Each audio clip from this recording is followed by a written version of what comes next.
everybody, you're all very welcome to lesson number 3 on the intermediate flute course. So today we're going to be learning about the roll. So I hope you all get on okay with the cut from last week's lesson. Hope you got to practice as well. Just a note, we'll say, just to make sure to practice every day. Just essential and really important to practice every day. You're better off doing 10 minutes a day rather than not playing for 3 days and playing 20 minutes then one day and not picking it up then again for a few days. So little and often is the best way really to progress with it. So today, as I said, we're going to be doing the roll. Okay, so we're going to start off with the E roll. So there's no D roll, unfortunately, so just the E roll. So we're going to start off with that. So we're going to go up the scale again. Now the E roll, I'll just play it for you just so you can hear it. So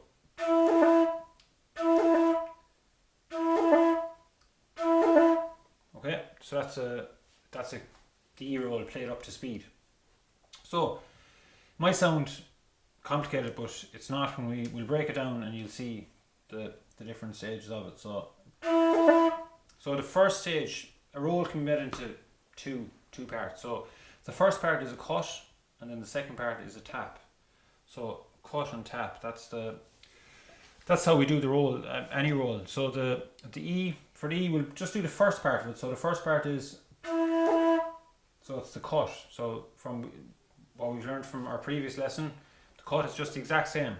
So you're just cutting the E. Then the second part of the roll is the tap. So the tap half then is, so we're just tapping down our bottom finger, so it's E, and then you could say a very quick D and then back to E again. That's the tap. So what we want to do then is we want to put the cut and the tap together. So it'll give us and during that you just play you continuously play E. So it's continuous E, and then you just lift the finger for a cut. So one lift and then tap down then with the bottom finger. And it's really important as well to leave a space or leave a break between the cut and the tap, because you could play the cut up on top of it and it wouldn't sound right, it would sound all messed up. So it would be like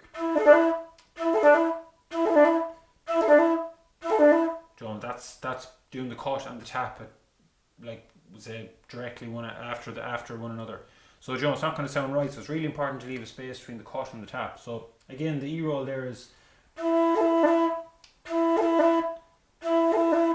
and you can do it as slow as you want, so you could just go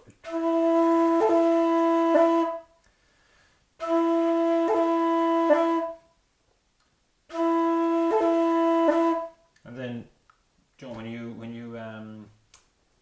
you're confident with it, then you'll gradually pick up speed on it and get it up to full speed. So full speed again, it would be,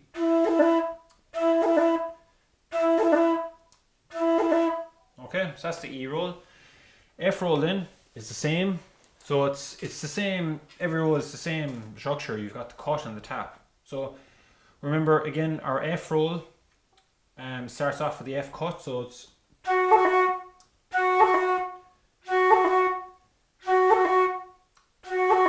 so that's our F roll, cut and tap. So again, we're cutting with our G finger here, so it's,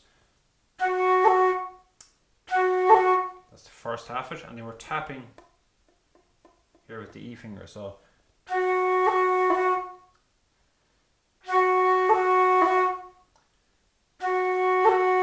and again, you can slow it down to whatever speed you want it. So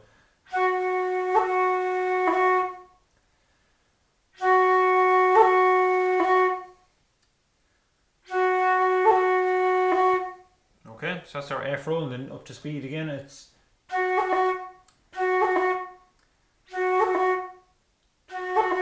okay. Our G then is our next note up the scale. So our G is the same again as the F or the E. It's just the cut and tap. So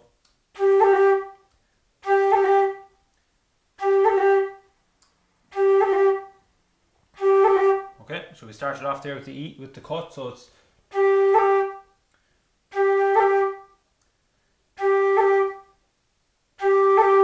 first half of it, and then the tap then is the second half. So then put the two of them together, and it's the cut and the tap one after another. So it's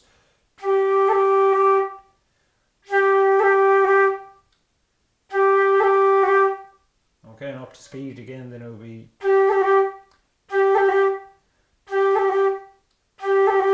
okay. So just again, really important to leave a space between the cut and the tap. Not to be doing them up on top of each other, because it's going to sound muddled up and it's not going to sound right. So it's really important to space it out right and leave a space between, or a break between, the cut and the tap. So that's our G roll. Next note then is our A. So again, it's the same. We've got the cut and the tap again. Now, as you all know, the A cut, we're using our top finger to cut for the A cut, using the top finger. So I'll just play the A roll for you fully. So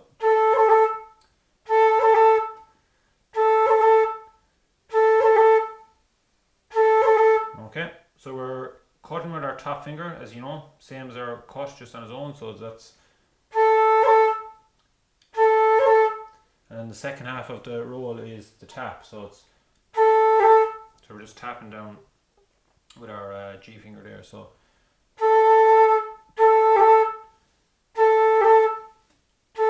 and then we put the two of them then together, so it gives us the cut, tap one after another. So it's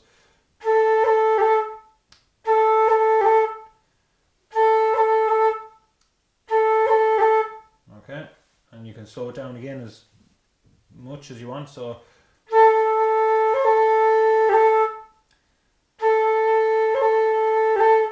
Joan, you gradually get faster at it, Joan, with practice. So again, up to speed, it's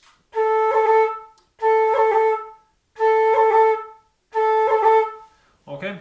Next note then on the scale up is our B. So our B is very similar to the A roll. So we're cutting with the same finger again. So it's the top finger, and then tapping with our A finger there. So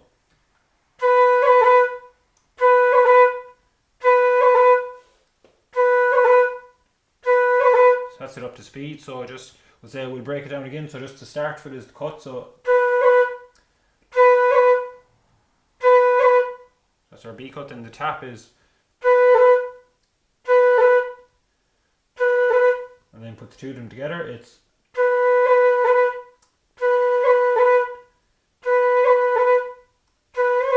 and again you can slow it down as much as you want. So up to speed, then it's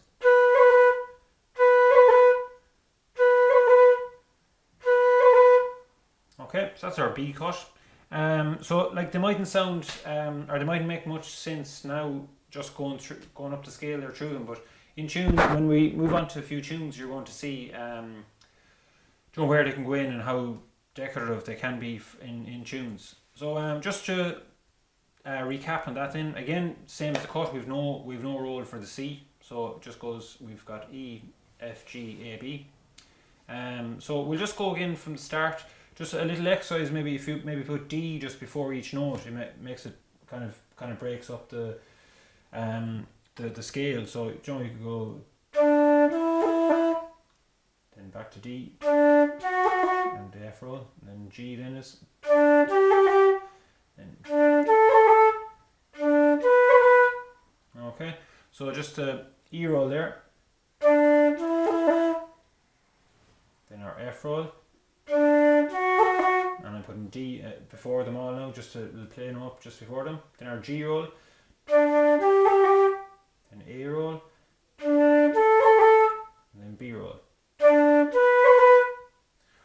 Okay, so that's our rolls covered. And again, it's the same way, you do them the same way then just for the high notes. So well done everyone. That's the rolls covered. So best of luck with that. Make sure and practice every day, and I'll see you all in the next class where we'll be learning a new tune. So talk to you then. Thanks very much.